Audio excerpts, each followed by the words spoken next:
시간에 요한계시록 13장까지 살펴봤죠. 오늘은 이제 요한계시록 14장을 보도록 하겠습니다.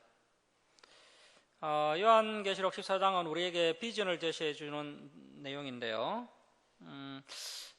적그리스도와 거짓 선지자의 핍박을 끝까지 이긴 자, 특별히 적그리스도 신상에게 절하지 않는 것이 매우 중요합니다.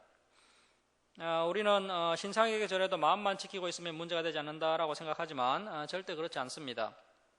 신상에게 절하는 순간 끝이 나는 겁니다. 옛날 이명박 전 대통령이 소망교회 장로면서 이제 대통령에 당선되기 위해서 절에 가서 불상 앞에 합장을 했었는데요. 하나님께서 그런 모습을 결코 기뻐하시지 않습니다. 그래서 지금 하나님께서 분명히 그 책임을 묻고 계시죠. 이 소망교회 목사님이 정말 훌륭한 목사님이셨다면 그때 바로 질의를 했어야 했습니다. 어떻게 우리 교회 신무장로가 불상 앞에 합장을 합니까? 한나라 대통령이 되기 전에 먼저 하나님의 장로가 아닙니까? 하면서 질의를 했으면은 오늘날 어떤 징계가 없었을 것인데 그렇게 질의하지 않았기 때문에 이제 이렇게 지금 매를 맞는 겁니다. 그래서 이제 적그리스도 신상에 절하지 않고 666표를 받지 않는 자에게 이러한 비전이 주어진다는 겁니다. 그래서 결국 666표를 받지 않는 자에게 주어지는 궁극적인 비전과 소망의 말씀이 이제 14장에 기록되어 있습니다. 자, 14장 요한계시록 14장 1절 말씀 보시겠습니다. 내가 또 보니 보라 어린 양이 시온산에 섰고 그와 함께 14만 4천이 서 있는데 그들의 이마에는 어린 양의 이름과 그 아버지의 이름을 쓴 것이 있더라. 그래서 이제 PPT 화면 보십시오. PPT 화면 보시면 그래서 우리가 앞에서 잠깐 봤었던 14만 4천과 또 이방인의 셀 수 없는 그 무리가 구원받는 이야기가 이제 이 하이라이트 부분 마지막에 기록되어 있는 것을 볼 수가 있습니다. 그리고 이제 14장 8절을 보시면요. 또 다른 천사 곧 둘째가 그 뒤를 따라 말하되, 자, 줄을 치겠습니다. 무너졌도다 큰 성 바벨론이여. 영원할 것만 같았던 적그리스도의 나라가 바로 이제 세계 정부인데요.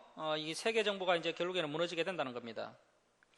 이들은 영원할 것처럼 준비하고 있지만 결국은 하나님께서 그것을 무너뜨리십니다. 계속 보시면 모든 나라에 그의 음행으로 말미암아 진노의 포도주를 먹이던 자로다 하더라. 이제 9절 이하를 우리가 자세히 봐야 하는데요. 9절에서 12절까지 박수를 치겠습니다. 9절에서 12절까지 박수를 쳐놓으시고요. 자, 9절 말씀 보십시오. 9절 말씀 보시면 또 다른 천사 곧 셋째가 그 뒤를 따라 큰 음성으로 이르되, 줄을 치겠습니다. 만일 누구든지입니다. 누구든지 짐승, 적그리스도 짐승과 그의 우상에게 경배하고 이마에나 손에 표를 받으면 666표를 받으면, 여기까지 줄을 쳐놓으시고요. 그리고 이제 10절도 줄을 칩니다. 그도 어떻게 된다고요? 하나님의 진노의 포도주를 마시리니. 자, 그러면 뭐 휴거를 받는 겁니까? 못 받는 겁니까? 못 받습니다. 하나님의 진노의 포도주를 마시리니. 자, 이 진노의 포도주를 마실 뿐 아니라, 자, 10절 끝에 보십시오. 거룩한 천사들 앞과 어린 양 앞에서 불과 유황으로 불붙는 지옥에 떨어지게 된다는 겁니다. 그래서 아무리 뭐 큰 교회 유명한 목사하고 장로라 할지라도 우상에게 경배하고 이 표를 받는 순간 끝나는 겁니다. 유황 불못에 떨어지게 됩니다. 불과 유황으로 고난을 받으리니. 자, 11절 말씀 보십시오. 그 고난의 연기가 세세토록 올라가리로다. 짐승과 그의 우상에게 경배하고 그의 이름의 표를 받는 자는 줄시겠습니다. 누구든지 밤낮 쉼을 얻지 못하리라 하더라. 그러니까 세세토록 영원히 쉼을 얻지 못한다는 것이죠. 자, 12절 말씀 보십시오. 성도들의 인내가 여기 있나니, 자, 줄을 칩니다. 그들은 하나님의 계명과 예수에 대한 믿음을 지키는 자니라. 자, 그래서 분명히 많은 성도들이요, 조금만 더 참았더라면 이제 휴거받아서 예수님과 함께 시온산에 설 수 있었을 텐데, 그 마지막 그 순간을 극복하지 못해서 적그리스도에게 경배하고 666표를 받아서 구원에서 제외되는 수많은 성도들이 있게 될 것입니다. 자, 그래서 우리의 다음 세대들에게 반드시 무슨 일이 있어도 이 적그리스도를 경배하거나 세속화되어서 이런 그 적그리스도의 세력 앞에서 이렇게 그들의 그 경제활동에 앞장서는 그런 자리에 있으면 안 된다는 겁니다. 자, 그리고 이제 14절에서 16절은 먼저 알곡을 거두시는 장면인데요. 여기 화면 한번 보실까요? 그래서 이제 알고 거두시는 장면인데, 그래서 이제 14장 1절에서 읽은 것처럼 드디어 이제 시온산에 예수님께서 서셔서 14만 4천과 이방인에 셀 수 없는 무리가 휴거받는 장면이 이제 14장 앞부분에 나왔었고요. 이제 그 다음에 이렇게 알곡을 거두시는 장면입니다. 자, 14장 4절에서 16절은 알곡을 거두시는 장면, 그리고 이제 17절부터 20절은 쭉정이를 거두시는 끔찍한 장면이 나옵니다. 14장 19절과 20절을 보시면요, 쭉정이를 거두시는 장면이 묘사되어 있는데요. 다음 한번 그림 보십시오. 그래서 이제 이렇게 이제 천사가 낫을 휘둘러서 이렇게 이제 주소를 하시는데, 자, 다음 그림 보시면 이 포도송이가 나오는데요.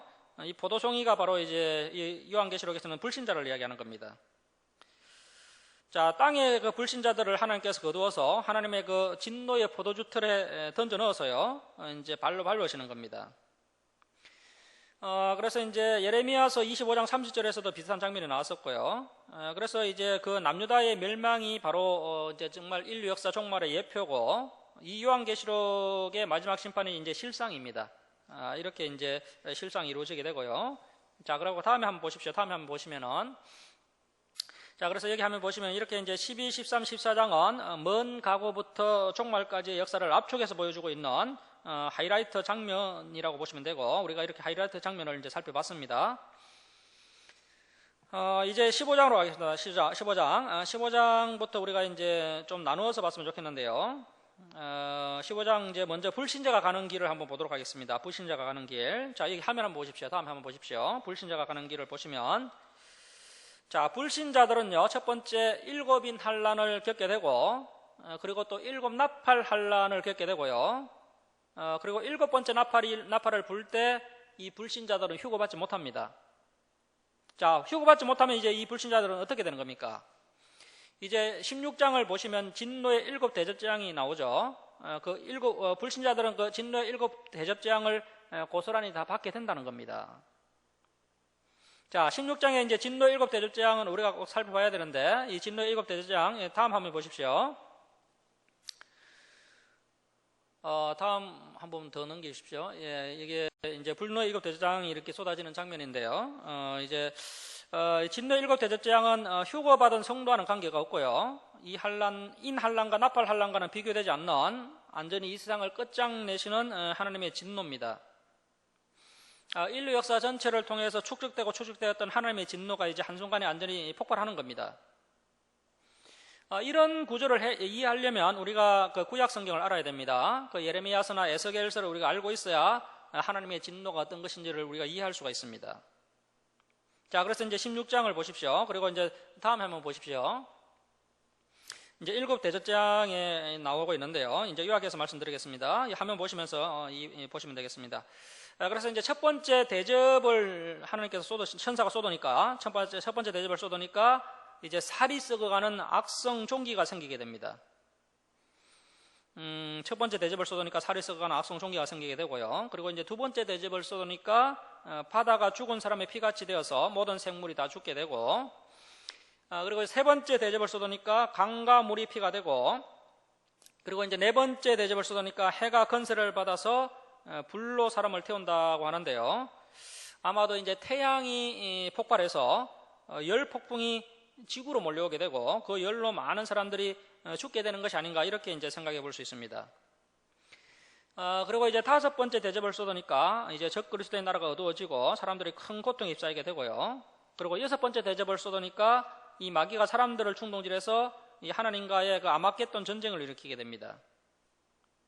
자, 지금 중요한 전쟁이 두 개가 나왔었는데요. 앞에서 그 여섯 번째 나팔을 불 때 유브라데가 강 주변을 중심으로 해서 3차 대전이 일어나게 되고, 그리고 이제 성도들은 다 휴거받게 되고, 불신자들은 일곱 대접재앙을 받게 되는데, 그 일곱 대접재앙의 여섯 번째 재앙이 아마겟돈 전쟁입니다.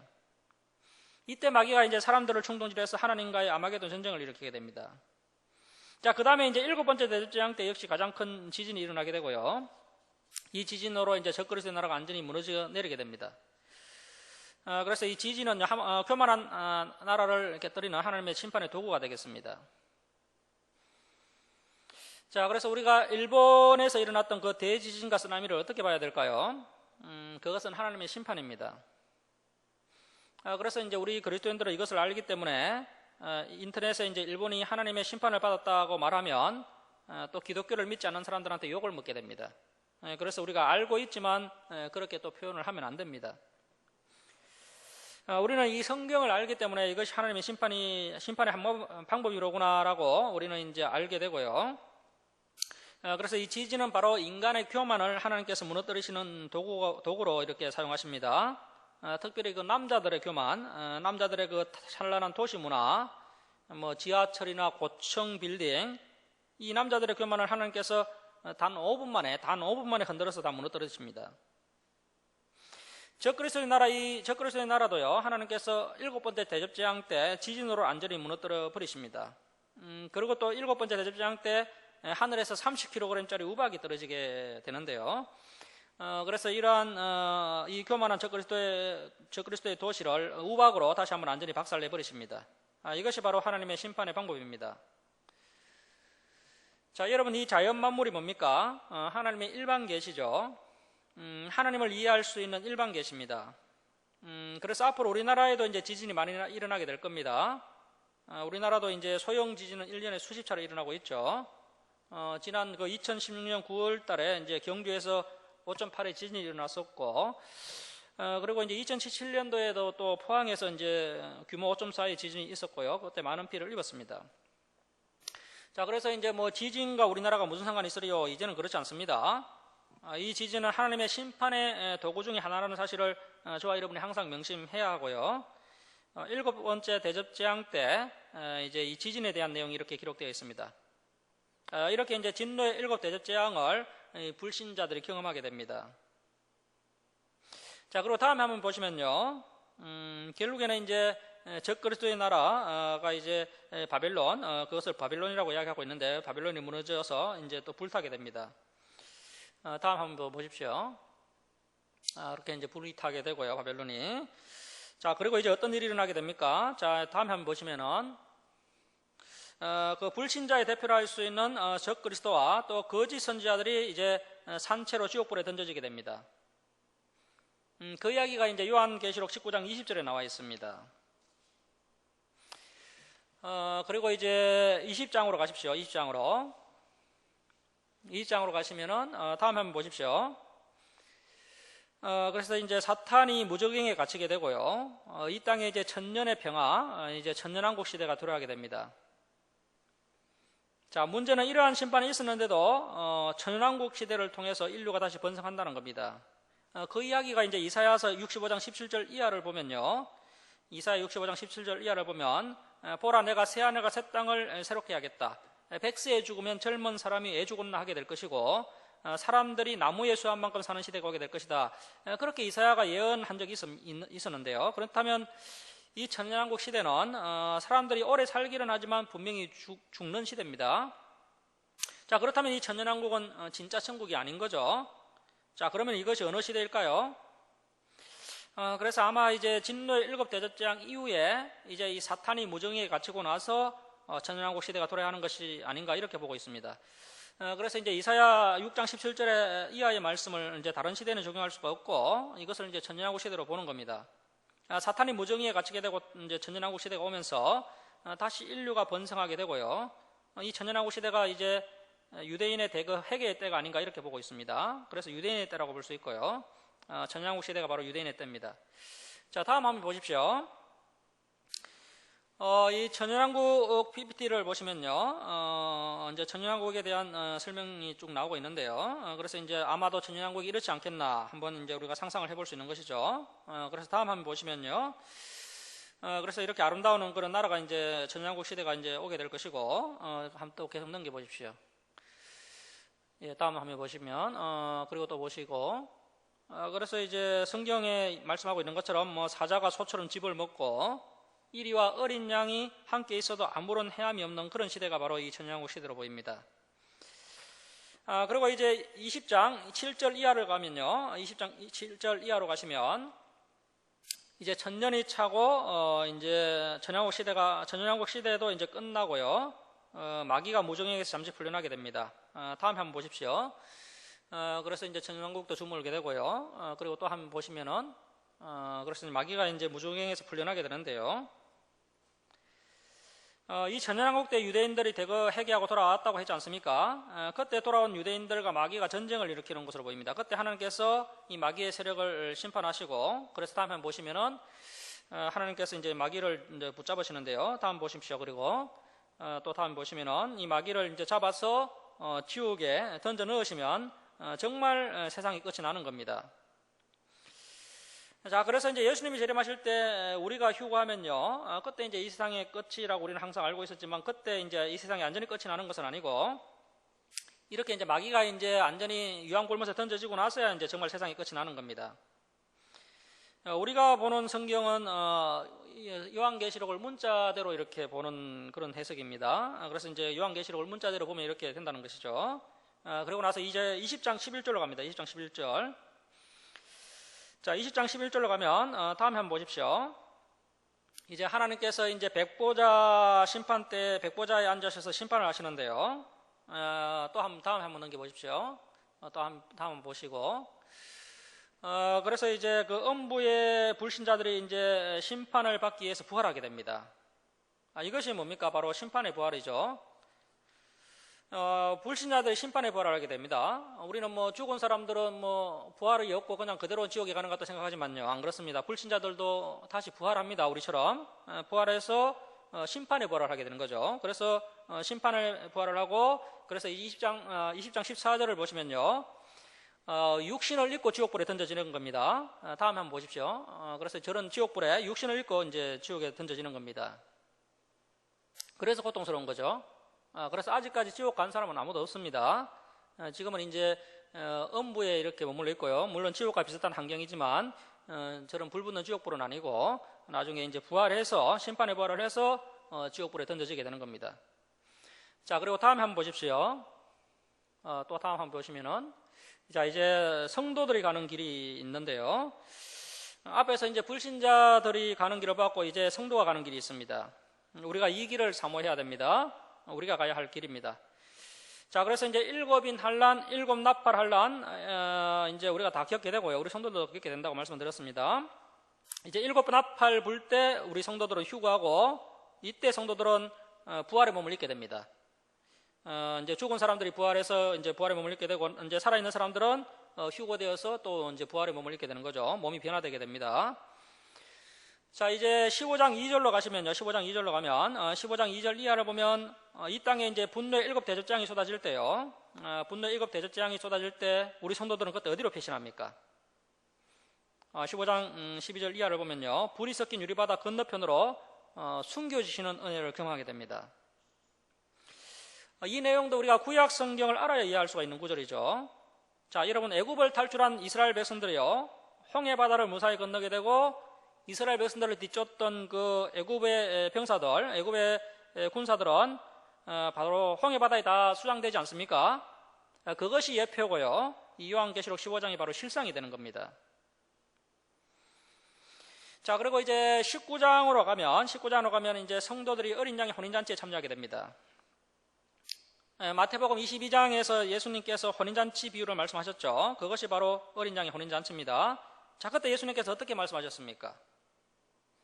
임금이 한 사람을 보고 어찌하여 예복을 입지 않고 들어왔느냐, 사내게 이르되 그 손발을 묶어 바깥 어두운 데에 내던지라. 거기서 슬피 울며 이를 갈게 될 것이다. 그러니까 이 바깥 어두운 데는 지옥을 이야기하는 겁니다.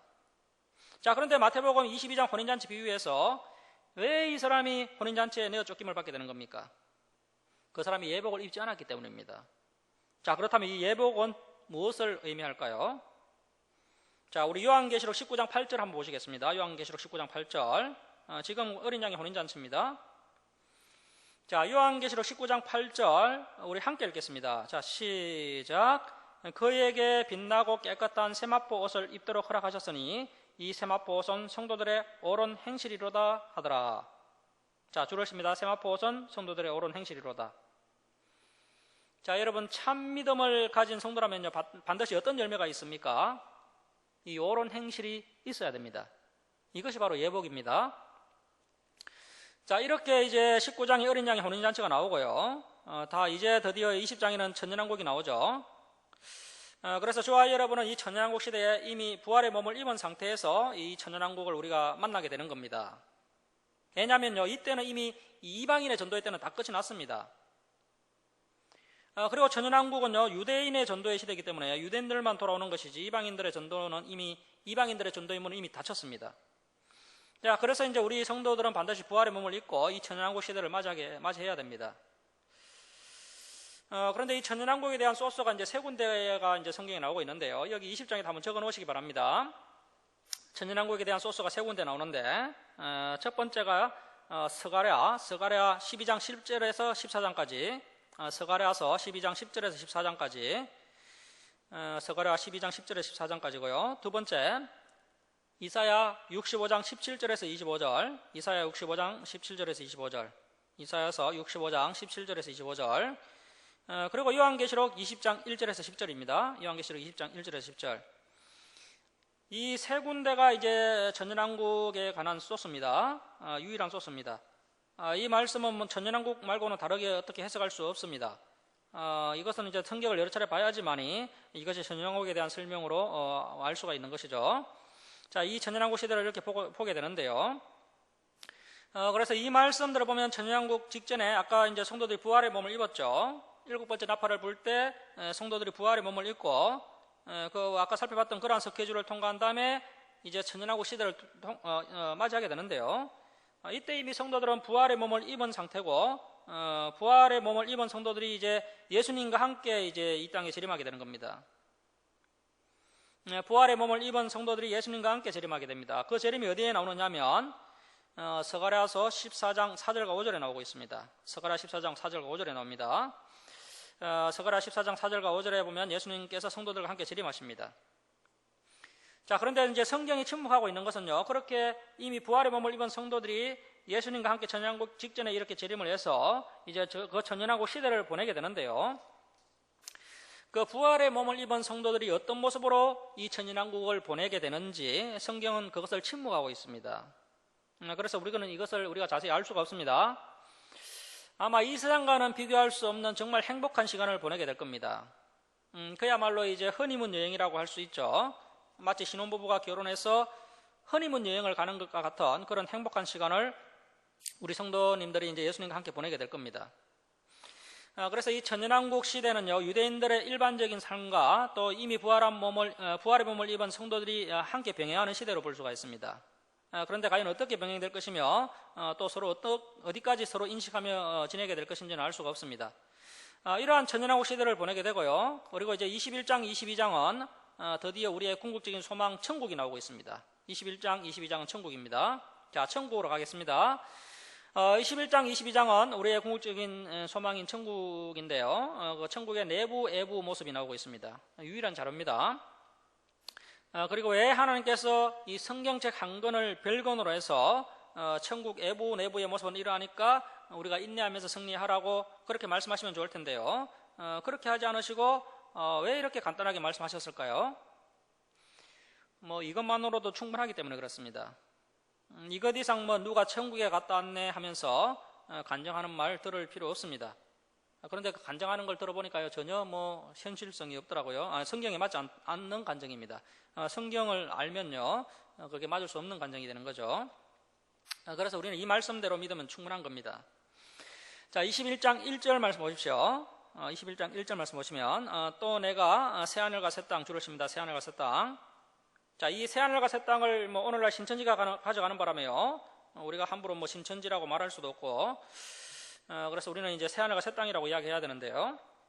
자, 새하늘과 새 땅, 천국을 보니 처음 하늘과 처음 땅이 없어졌고 바다도 다시 있지 않더라. 자, 완전히 새로운 새하늘과 새 땅이 생기게 됩니다. 자, 2절 또 내가 보매 거룩한 성 새 예루살렘. 이 새 예루살렘이 아마도 천국의 수도 같습니다. 자, 그래서 21장을 보면 분명 공간 개념이 다릅니다. 새하늘과 새 땅이라는 어떤 큰 공간 개념이 있고요. 그 공간 개념 위에 무엇이 내려오느냐 하면 새 예루살렘이라는 더 작은 공간이 하늘에서 이미 이 땅으로 내려오는 겁니다. 그런데 이것이 바로 이제 천국의 개념이고요. 그러니까 우리가 그동안 생각했던 이 천국 개념과는 완전히 다릅니다. 자, 2절을 보시면요, 또 내가 보면 거룩한 성 새 예루살렘이 하나님께로부터 하늘에서 내려오니. 자, 우리는 지금까지 하늘로 올라가는 줄만 알았습니다. 그러나 하늘에서 내려온다는 겁니다. 하늘에서 내려오니 줄을 칩니다. 그 준비한 것이 신부가 남편을 위하여 단장한 것 같더라. 자, 이 천국 새 예루살렘이 잘 준비되어 있었다는 겁니다. 자, 여러분 이 부분을 예수님께서 말씀하신 적이 있으십니다. 우리 한번 찾아보겠습니다. 얼마 전에 봤던 말씀인데요. 요한복음 14장 1절 한번 보시겠습니다. 여기 표현해놓고 요한복음 14장 1절 한번 보십시오. 신약 172쪽 요한복음 14장 1절 한번 보십시오. 자, 우리 14장 1절에서 3절까지 우리 함께 읽겠습니다. 자, 시작. 너희는 마음에 근심하지 말라. 하나님을 믿으니 또 나를 믿으라. 내 아버지 집에 거할 곳이 많도다. 그렇지 않으면 너희에게 일러서리라. 내가 너희를 위하여 거처를 예비하러 가노니 가서 너희를 위하여 거처를 예비하면 내가 다시 와서 너희를 내게로 영접하여 나 있는 곳에 너희도 있게 하리라. 자, 그래서 요한이 보니까요, 새 예루살렘이 하늘에서 내려오는데 준비한 것이 신부가 남편을 위해 단장한 것 같이 너무 잘 준비된 이 천국의 수도를 보게 됩니다. 자, 누가 준비한 겁니까? 예수님께서 이것 준비하시려고 올라가신 겁니다. 자, 그리고 이제 요한계시록 21장 4절 보시겠습니다. 21장 4절. 요한계시록 21장 4절 보시면요. 하나님께서 모든 눈물을 그 눈에서 닦아주시니 다시는 사망이 없고 해통하는 것이나 곡하는 것이나 아픈 것이 다시 있지 아니하리니 처음 것들이 다 지나갔음이로라. 자, 지금 혹시 몸이 불편하신 분들 계십니까? 거울을 볼 때마다 시험 드는 분이 계십니까? 이제 완전히 다른 차원의 변화를 경험하게 될 것입니다. 자, 처음 것들이 다 지나가게 됩니다. 자, 5절 말씀 보시면 보좌에 앉으신 이가 이르시되 보라 내가 만물을 새롭게 하노라. 완전히 달라진 모습입니다. 천국은 완전히 다른 세상입니다. 자, 그러니까 왜 이 정도밖에 기록하지 못했느냐 하면요, 더 이상 어떻게 기록할 수 없기 때문에 기록하지 못한 겁니다. 인간의 생각으로는 이해할 수 없는 세상입니다. 내가 만물을 새롭게 하노라 하시고 또 이르시되, 자, 줄을 치겠습니다. 이 말은 신실하고 참되니 기록하라. 자, 그래서 이 신실하고 참되신 하나님의 말씀을 우리가 믿어야 되겠죠. 이 말씀대로 될 줄로 믿습니다.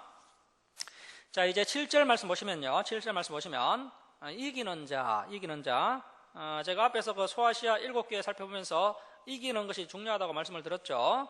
자, 이기는 자는 이것을 상속으로 받으리라. 그러니까 뭐 지는 것이 습관이고 등 돌리는 것이 습관이고 계속해서 영적으로 신앙적으로 패배를 하면 안 된다는 겁니다. 자, 이것들을 상속으로 받으리라. 나는 그의 하나님이 되고 그는 내 아들이 되리라. 자, 이제 8절은 천국을 상속받지 못한 자들이 나옵니다. 어떤 자들이 상속받지 못합니까? 자, 우리 8절 우리 함께 읽겠습니다. 시작.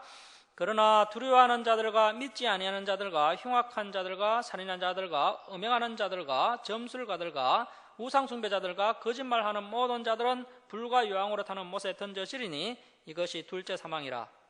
자, 9절 말씀 보시면 일곱 대접재앙 기억나시죠? 자, 일곱 대접재앙을 주관했던 천사가 7명이 있었는데요. 자, 9절 말씀 보시면 일곱 대접을 가지고 마지막 일곱 재앙을 담은 일곱 천사 중 하나가 나와서 내게 말하 이르되 이리 오라. 내가 신부 곧 어린 양의 아내를 내게 보이리라 하고 성령으로 나를 데리고 크고 높은 산으로 올라가 하늘길로부터 하늘에서 내려오는 줄을 치겠습니다. 거룩한 성 예루살렘 줄을 쳐놓고요. 이것이 이제 천국의 수도로 보이는데요. 이 거룩한 성 새 예루살렘 성 안에 들어가는 무리가 누구라는 겁니까? 교회 열심히 다녔던 분들, 특히 이제 진리 가운데 전에 우리가 살펴봤던 그 7교회 중에 정말 참된 교회 생활을 했던 이러한 사람들이 이제 신부가 되는 겁니다. 그래서 이제 하나님의 백성들, 교회가 바로 신부가 되는 거죠. 거룩한 성 예루살렘을 보이니 하나님의 영광이 있어 그 성의 빛이 지극히 귀한 보석 같고 벽옥과 수정같이 막더라. 자, 화면 한번 보십시오. 그래서 이제 우리가 봤던 그 새 예루살렘을 이제 사도 요한이 이렇게 보게 되는데요.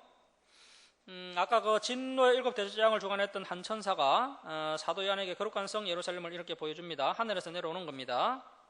자, 봤더니 어떤 모습이냐 하면요. 자, 11절 말씀 보십시오. 11절.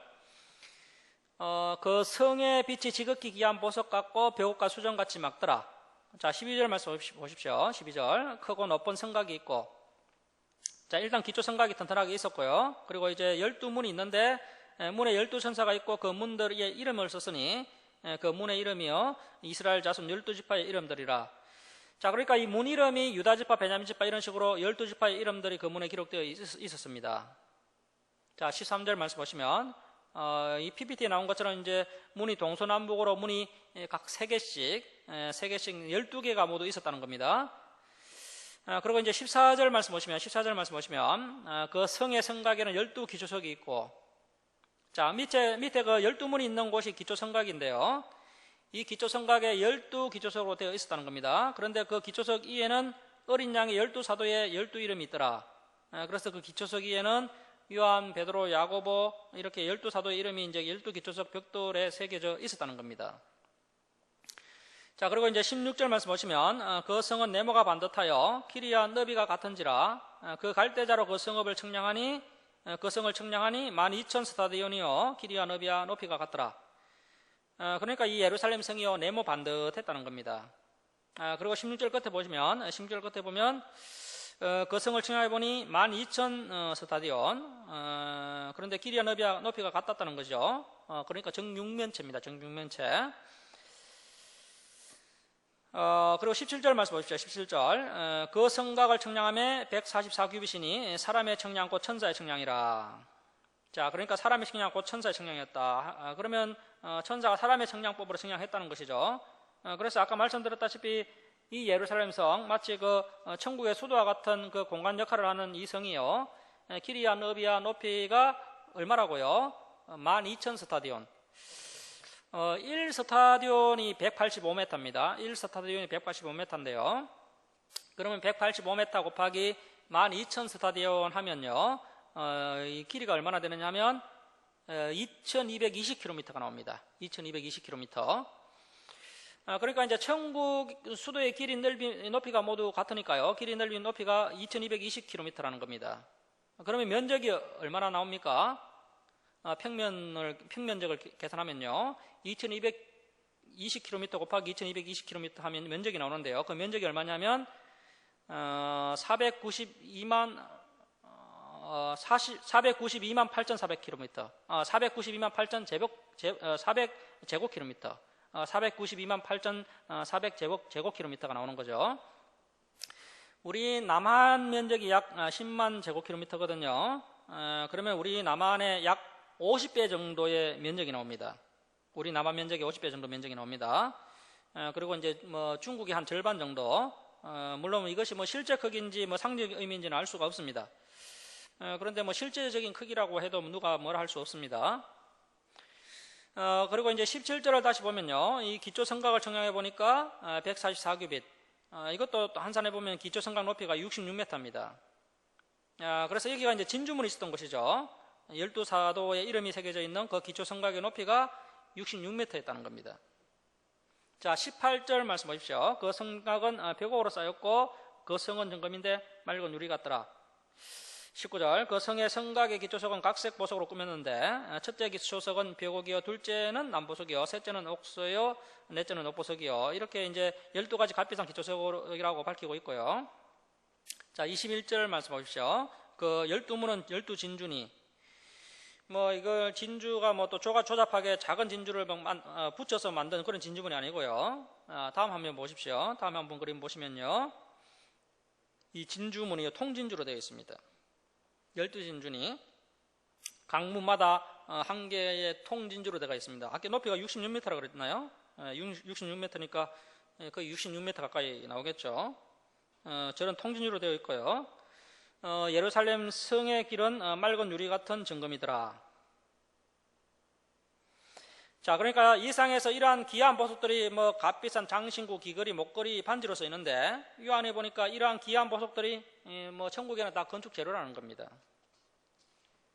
우리 성도님들 중에 뭐 몸에 금을 치렁치렁 감고 계신 분들이 아무도 안 계신데요. 뭐 세상적으로 보면 우리 성도님들 정도가 되면 이제 뭐 금부치 한두 개 정도는 몸에 차고 있어야 되는데, 그런데 하나님 섬기고 뭐 11조 생활하고 전도 선교한다고 뭐 이런 금이 우리 몸에 없다 하더라도 괜찮습니다. 천국 가면요, 이 금은 다 도로 포장용입니다. 자, 22절 말씀 보십시오. 성 안에서 내가 성전을 보지 못하였으니, 그러니까 성전이 따로 없습니다. 천국에는 교회가 따로 없습니다. 왜 교회가 없느냐 하면요, 이는 주 하나님 곧 전능하신 이와 및 어린 양이 그 성전이심이라. 하나님이 성전 자체이십니다.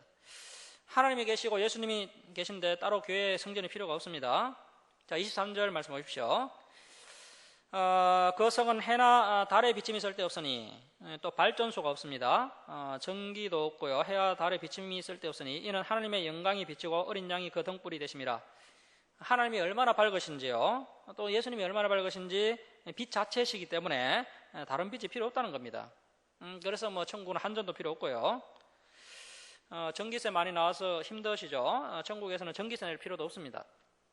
자, 24절 말씀 보십시오. 만국이 그 빛 가운데로 다니고 땅의 왕, 아마 구원받은 백성들을 보이는데요. 그래서 이제 제가 이 성경을 보면서 느꼈던 것이 무엇이냐면요, 구원도 다 똑같은 구원이 아니라는 겁니다. 자, 천국도요, 천국의 수도에 사는 사람들이 있고요, 저 천국 시골에 사는 사람들이 있는 것 같습니다. 그래서 기왕 천국에 가는 김에 저는 이 새 예루살렘성 한복판에 살고 싶습니다. 그렇게 살려면 이제 열심히 또 주님께 충성해야 되겠죠. 다니엘이 말하길 사람들을 옳은 대로 돌아오게 하는 자야말로 저 하늘나라에서 별과 같이 빛나게 될 것이다. 영원히 빛나게 될 것이다. 이 성경 60권을 가지고 정말 우리가 옳은 대로 돌아오게 하는 그 일을 해야 우리가 이제 천국의 수도 한복판에서 하나님 보좌 가장 가까운 곳에 살게 되는 거죠. 자, 그리고 이제 그 땅의 왕들이 자기 영광을 가지고 그리로 들어가리라. 그래서 정말 들어갈 때마다 너무 행복하겠죠. 자, 25절 말씀 보십시오. 25절. 낮에 성문들을 도무지 닫지 아니하리니 거기에는 밤이 없음이라. 그러니까 문이 있을 뿐이지 뭐 문이 닫히지 않는다는 겁니다. 닫을 일이 없다는 것이죠. 자, 그리고 여러분, 이 세상은 밤이 있지만요, 천국에는 밤이 없습니다. 얼마나 재미있을까요? 그러니까 사람들이 이제 피곤함이 없기 때문에요, 잠잘 필요가 없다는 겁니다. 자, 여러분, 지금 우리가 좀 고통스럽지 않습니까? 뭐 자녀들 키우고 누군가의 남편으로 누군가의 아내로 살기 때문에요, 또 이렇게 이제 사회에서 경제활동도 해야 되고 또 교회도 섬겨야 되기 때문에 우리의 인생이 피곤할 수밖에 없습니다. 그럴 때마다 이제 우리가 잠자고 일어나면 다시 또 뭐 이제 힘들지만 힘이 충전되고 하는데요. 그런데 이제 천국은 그러한 피곤함이 없고 계속 즐겁고 계속 행복하고 감사하고 계속 기쁜 일만 가득하기 때문에 너무나 행복하고요. 또 이 천국에서는 우리가 이제 완전히 변화된 몸으로 이제 천국에 가기 때문에 잠잘 필요도 없습니다. 자, 그리고 이제 26절 말씀 보십시오. 사람들이, 그 구원받은 성도들이 만국의 영광과 존귀를 가지고 그리로 들어가겠고, 무엇이든지 속된 것이나 가정한 일 또는 거짓말하는 자, 그러니까 이제 이런 거짓말하는 이런 더러운 사람들, 이런 가정한 사람들은 결코 그리로 들어가지 못하되, 자, 줄을 치겠습니다. 오직 어린 양의 생명책에 기록된 자들만 들어가리라. 이제 22장은요, 천국의 내부 모습입니다. 새 예루살렘 성 내부 천국의 큰 개념이 이제 새 하늘과 새 땅이었고요. 그리고 천국의 작은 공간 개념이 바로 새 예루살렘 성인데요. 그 새 예루살렘 성의 내부 모습이 유일하게 22장에 기록되어 있습니다. 자, 22장 1절 말씀 보십시오. 또 그가 수정같이 맑은 생명수의 강을 내게 보이니, 그래서 이제 성문 안에 들어가자마자 이제 생명수 강이 보이는 겁니다. 생명수 강을 내게 보이니 하나님과 및 어린 양의 보좌로부터 나와서, 자, 그 생명수 강이 하나님과 예수님의 보좌에서부터 발원되어서요, 새 예루살렘을 관통하였다는 겁니다. 자, 2절. 길 가운데로 흐르더라. 그 생명수 강 좌우에 생명나무. 자, 생명나무. 자, 이 생명나무가 정말 오랜만에 등장을 했죠. 에덴 동산 한가운데 생명나무와 선악과 나무가 있었습니다. 그런데 우리는 흔히 그 에덴 동산 한가운데 선악과 나무가 있었던 것으로 알지만 생명나무가 있었던 것은 잘 모릅니다. 그런데 창세기 2장을 보면요, 선악과 나무가 먼저 소개되어 있습니다. 선악과 나무가 먼저 소개되는 게 아니고 생명나무가 먼저 소개되어 있습니다. 그만큼 이제 생명나무가 이제 중요한 나무라는 거죠. 만약에 아담과 하와가요, 이제 이때 선악과 나무 실과를 따먹지 않고 생명나무 실과를 따먹었으면 어떻게 되었을까요? 이때 이미 영원한 생명을 얻었을 겁니다. 선악과 나무를 따먹었기 때문에 반드시 죽게 되리라. 그 계명대로 또 죽게 된 것이죠. 자, 생명나무가 있어 12가지 열매를 맺되 달마다 그 열매를 맺고 그 나무 잎사귀들은 만국을 치료하기 위하여 있더라. 야, 여러분 천국에서도 치료할 일이 있는 모양입니다.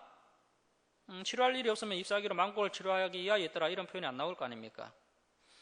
자, 그러니까 이 천국에서도 우리가 정말 다이나믹하게 살 것 같습니다. 굉장히 재미있게 흥미롭게 살 것 같습니다. 그래서 우리가 뭐 놀이공원 가서 자유이용권 끊어 탈 필요가 없습니다. 나중에 천국에 가면 아주 다이나믹하게 아주 흥미롭게 재미있게 살 것 같습니다. 그러다 보니까 뭐 다치는 일도 있다는 거죠. 그런데 다쳐도 상관이 없습니다. 왜냐하면요, 그 생명나무 잎사귀로 치료하면 됩니다. 자, 여러분 만약에 에덴 동산에서 아담과 하와가 생명수 나무 실과를 따먹었으면 어떻게 되었을까요? 자, 그리고 원래 이 지구라는 별은 어떤 별일까요? 이 아담을 위해 배정한 별이 이 지구가 아닐까 이런 생각을 해보게 됩니다. 그래서 이러한 개념을 가지고 우리가 이제 생각을 해보면요, 천국의 수도가 새 예루살렘이고 그 예루살렘 12문을 출입하면서 이제 우리가 이제 각자의 별을 배정받아서 하늘에는 수많은 별들이 있지 않습니까? 그 각자의 별을 배정받아서 그래서 우리가 정말 밤이 없고 낮이 없고 밤이 없죠. 밤이 없고 늘 낮이면서 늘 깨어서 이제 온 우주를 다니면서 우리가 뭔가 해야 할 일이 있는 것 같습니다. 하나님의 그 창조 원리 중에서요, 하나님께서는 정말 필요하지 않으시는 것들은 만들지 않으신다는 겁니다. 여러분 이 은하계 내에만 해도요 2천억 개의 별이 있습니다. 그런데 또 이런 은하가 또 얼마나 많은지를 모릅니다. 이 지구는요 전체 우주에 비하면 먼지 같은 그런 존재입니다. 놀라운 것은 이 전체 우주를 누구를 위해서 있는 것처럼 이렇게 구성되어 있다는 겁니까? 이 온 우주가요 이 지구를 위해 구성되어 있는 것을 천문학자들이 발견하게 되고요, 그래서 탐복을 금치 못하고 있습니다. 결국은 우리가 나중에 다 회복이 되어서요, 정말 제2의 아담, 제2의 하로 이제 부활의 몸을 입고 난 다음에요, 이제 하나님께서 만드신 것을 가지고 우리가 정말 어떤 생활을 하게 될지를 한번 상상해 보시기 바랍니다. 모세가 신명기 4장 19절에서 이런 이야기를 한 적이 있습니다. 신명기 4장 19절에서요, 해와 달과 별들, 하늘 위의 모든 천체, 곧 너희 하나님 여호와께서 천하 만민을 위하여 배정하신 것, 이렇게 되어 있습니다. 자, 그래서 이 해와 달과 별들, 하늘의 모든 전체가 인간을 위하여 때가 되면 이제 이 하나님의 백성들에게 배정하시는 것이 아닌가, 이렇게 우리가 생각해 볼 수 있다는 겁니다. 자, 그리고 이제 22장 3절 말씀 보십시오. 22장 3절. 다시 저주가 없으며, 이제 저주가 없다는 것은 죄가 없다는 거죠. 저주가 없으며 하나님과 그 어린 양의 보좌가 그 가운데 있으리니 그의 종들이 그를 섬기며, 4절, 우리가 정말 이때를 사모해야 되는데요, 드디어 우리가 하나님의 얼굴을 보게 됩니다. 그의 하나님의 얼굴을 볼 터이요. 그런데 자꾸 지금 하나님의 얼굴을 보여달라고 하면 안 됩니다. 인간들이 지금 하나님의 얼굴을 보면요, 그 영광 때문에 우리 죄인들은 보는 즉시 죽습니다. 우리가 이제 부활의 몸을 입고 회복이 된 이후에 하나님의 얼굴을 봐야 됩니다. 자, 그의 얼굴을 볼 터이요 그 하나님의 이름도 그 성도들의 이마에 있으리라. 5절, 다시 밤이 없겠고 등불과 햇빛이 쓸데없으니 이는 주 하나님이 그들에게 비치심이라 그들이 세세토록 앙노릇하리로다.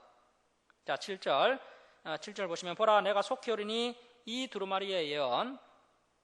자, 이 요한계시록의 말씀을 어떻게 하는 자가 복이 있다고요? 이 두루마리의 말씀을 지키는 자는 복이 있으리라 하더라. 자, 지금 한국교회가 복이 없습니다. 왜냐하면요, 이 요한계시록을 안 가르치기 때문에 그렇습니다. 자, 8절 말씀 보십시오. 이것들을 보고 들은 자는 나 요한이니. 그러니까 이제 소아시아 7교회들에게 요한이 이렇게 사인을 한 겁니다.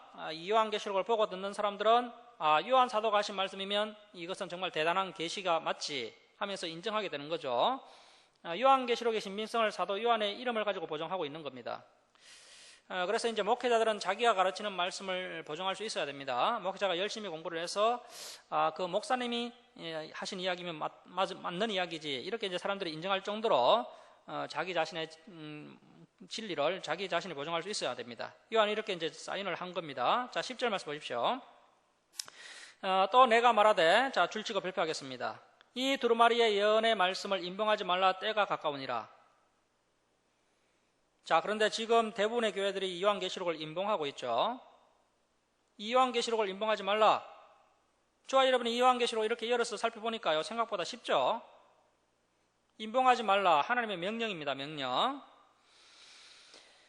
그래서 이제 건강한 교회라면 반드시 요한계시록을 읽고 가르치고 배워야 됩니다. 요한계시록은 선택이 아니라 필수입니다. 자, 그런데 주사랑교회가 요한계시록 가르친다더라. 거기 이단 아니가 사람들이 걱정하고 있습니다. 어떻게 된 것이요? 우리 교회에서 성경 가르칩니다 하면요, 일단 의심을 합니다. 원래 그것이 정상인데요. 왜 이렇게 되었을까요? 자, 11절 말씀 보십시오. 불의를 행하는 자는 그대로 불의를 행하고 더러운 자는 그대로 더럽고 어려운 자는 그대로 의를 행하고 거룩한 자는 그대로 거룩하게 하라. 자, 이게 마지막이 될수록 알곡은 더 안으로 가라지는 밖으로 이렇게 확실하게 구분이 되는 겁니다. 자, 그래서 하나님께서 이제 환란이라는 바람을 불게 하시는 겁니다. 그 환란이라는 시험 앞에 거룩한 자는 더 거룩하게 될 것이고 불의한 자는 더 불의하게 될 겁니다. 자, 12절 말씀 보십시오. 보라, 내가 속히 오리니 내가 줄 상이 내게 있어. 자, 그런데 이 상이 어떤 상입니까? 각 사람에게 그가 행한 대로 갚아주리라. 줄을 칩니다. 각 사람에게 그가 행한 대로 갚아주리라. 자, 그러니까 여러분 성경 공부 안 하면요, 얼마든지 쉽게 생각할 수가 있습니다. 그런데 이제 성경을 이렇게 보면요, 천국이냐 지옥이냐 하는 심판도 있지만요, 제가 아까 농담처럼 말씀드렸죠. 어떤 사람은 천국의 수도에 살지만 어떤 사람은 천국의 저 시골에 살게 될 거라고, 그러한 심판도 있다는 겁니다. 행위의 심판도 반드시 있습니다. 우리가 이제 성경 66권을 가지고 어떻게 선택하며 살아가느냐에 따라서 우리의 상급이 달라지는 겁니다. 자, 그런데 잘못 알고 있는 사람들이 있습니다. 우리의 상급이 차등이 없고 구원 자체가 상급이라고 믿고 가르치고 있는데요, 성경을 무조건 구속사적인 관점으로 보기 때문에 그렇습니다. 오늘날 우리 한국교회가 구원파하고 비슷합니다. 신앙의 길을 편하고 넓은 길로 만들기 위해서 사탄의 미혹에 빠진 겁니다. 자, 그런데 성경을 보십시오. 성경 곳곳에는 각 사람의 행위대로 갚아주겠다, 각 사람의 행위대로 갚아주겠다, 이런 구절이 수십 구절이 됩니다. 물론 믿음도 없으면서 행위대로 거치대로 행동하는 것도 문제지만요, 믿음이 있다고 하면서 행동하지 않는 문제는 오늘날 한국교회의 더 큰 문제입니다. 반드시 교회에서 이런 부분을 잘 가르쳐야 됩니다. 내가 줄 상이 내게 있어 각 사람에게 그가 행한 대로 갚아주리라. 그래서 우리가 이것이 분명해야 전도자의 길을 갈 수 있는 겁니다. 자, 13절 말씀 보십시오. 나는 알파 오메가요 처음과 마지막이라, 시작과 마침이라. 자, 여러분, 하나님은요 처음이고 마지막이십니다. 처음에 이랬던 분이 마지막에 달라지면 곤란하죠. 왜 우리가 하나님의 말씀을 믿습니까? 그분이 알파 오메가 되시고 그분이 처음과 마지막이 되시며 그분은 예나 지금이나 변함이 없으신 신실하신 분이시기 때문에 우리가 믿는 겁니다. 자, 그러면 구약 성경에 소개되어 있는 하나님과 신약 성경에 소개되어 있는 예수님과 요한계시록에 소개되고 있는 하나님이 다른 분입니까? 아니죠. 동일한 분이십니다. 그런데 오늘날 구약의 하나님과 신약의 예수님이 다른 것처럼 생각을 하고 있습니다. 절대 그렇지 않습니다. 그분은 알파 오메가가 되십니다. 자, 14절 줄치고 발표하겠습니다. 자기 두루마기를 빠는 자들은 복이 있으니, 이 말씀으로 자기 자신을 돌아보고 회개하고 반성하고 변화, 성장하고 성숙하고 성화하는 것을 자기 두루마기를 빠는 것이다 라고 표현하고 있습니다. 우리가 오늘 오전에도 봤지만요, 예수님께서 말씀으로 깨끗하게 된다라고 말씀하셨지 않습니까? 말씀을 가지고 자기 두루마리를 매일 빠는 자, 그래서 이제 가지치기를 하는 자가 복이 있는 자입니다. 이는 그들이 생명나무에 나아가며 진주문들을 통하여 예루살렘 성에 들어갈 건세를 받으려 함이로다. 그래서 우리가 많이 빨면 빨수록 좋습니다. 자, 15절 말씀 보십시오. 15절. 개들과 점순가들과 음행하는 자들과 살인자들과 우상숭배자들과 및 거짓말을 좋아하며 지어내는 자는 다 성 밖에 있으리라. 그래서 우리가 거짓말하면 안 됩니다. 자, 16절. 나 예수는, 자, 무엇을 위해 요한계시록을 주셨다고요? 교회들을 위하여. 그래서 반드시 교회가 이 요한계시록을 살펴봐야 됩니다. 자, 그리고 여러분, 신앙이라는 것은요, 하나님 중심, 성경 중심, 교회 중심입니다. 나 예수는 교회들을 위하여 내 사자를 보내어 이것들을 너희에게 정언하게 하였노라. 나는 다윗의 뿌리요 자손이니 곧 강명한 새벽별이라 하시더라. 자, 예수님께서 직접 사인을 하신 겁니다. 사도 요한이 앞에서 사인을 했고요, 이제 예수님께서 사인을 하시면서 이 계시의 신빙성을 재차 보정하고 계신 겁니다. 자, 18절 말씀 보십시오. 내가 이 두루마리의 예언의 말씀을 듣는 모든 사람에게 정언하노니 만일 누구든지 이것들 외에 더하면 자, 누가 더합니까? 자꾸 이단들이 더하죠. 이 이단들처럼 더하면 하나님이 이 두루마리에 기록된 재앙들을 그에게 더하실 것이요. 만일 누구든지 이 두루마리 예언의 말씀을 제하여 버리면 누가 제하고 있습니까? 대부분의 정통 교회들이 제하고 있습니다. 제하여 버리면 하나님이 이 두루마리에 기록된 생명나무와 및 거룩한 성의 참여함을 제하여 버리시리라. 자, 복잡하게 생각할 필요가 없습니다. 반드시 요한계시록의 말씀을 교회에서 어떻게 해야 한다는 겁니까? 가르쳐야 한다는 겁니다. 가르치지 않으면 어떻게 된다고요? 제하여 버리면 생명나무와 거룩한 성 새 예루살렘의 참여함을 제하여 버리실 것이다. 자, 여러분, 그 누구도요 성경 66권 중에 한 권도 더하거나 뺄 건세가 없습니다. 아무리 담임 목사라 할지라도 나는 목회관이 그렇기 때문에 성경 66권 중에 이 요한계시록은 빼고 가르치겠다. 이것은 논란이 많기 때문에 빼고 가르치겠다. 누구에도 그런 권한이 없습니다. 어떤 말씀인데 목회자가 자기 주관대로 목회관대로 이제 빼고 더하고 말씀을 빼고 더하고 하겠습니까? 자, 20절 말씀 보십시오. 이것들을 정언하시니가 이르시되 내가 진실로 속히 오리라 하시거늘. 자, 줄치고 발표합니다. 아멘 주 예수여 오시옵소서. 아멘 주 예수여 오시옵소서. 자, 여러분, 우리가 이 고백을 할 수 있어야 됩니다. 아멘 주 예수여 오시옵소서. 아직 오시면 안 됩니다. 그렇게 하면 안 됩니다. 자, 여러분, 선교, 전도, 구제의 모든 에너지를 우리가 집중해 한번 해보십시오. 그러면 그때서야 아멘 주 예수여 오시옵소서 이러한 고백이 전로 터져 나올 겁니다. 자, 21절 주 예수의 은혜가 모든 자들에게 있을지어다. 아멘. 자, 여기 화면 한번 보십시오. 이게 천국인데요. 새 예루살렘 섬. 화면을 보시면 이제 새 예루살렘 그 성 내부에 보면요, 이제 생명수 나무가 있고요. 가운데 이제 생명수 강이 흐르고 있고요. 그래서 이제 요한계시록의 말씀대로 반드시 이 세상이 끝이 오게 됩니다. 그리고 우리의 인생 역시도 이제 머지않아서 이제 마지막을 맞이하게 될 것인데요. 그래서 정말 얼마 남지 않은 우리의 인생 동안 우리가 정말 열심히 선교 전도하면서 아멘 주 예수에 오시옵소서 이 고백을 진심으로 고백할 수 있는 우리의 믿음이 될 수 있기를 주님의 이름으로 축원합니다. 자, 기도하겠습니다. 하나님 아버지,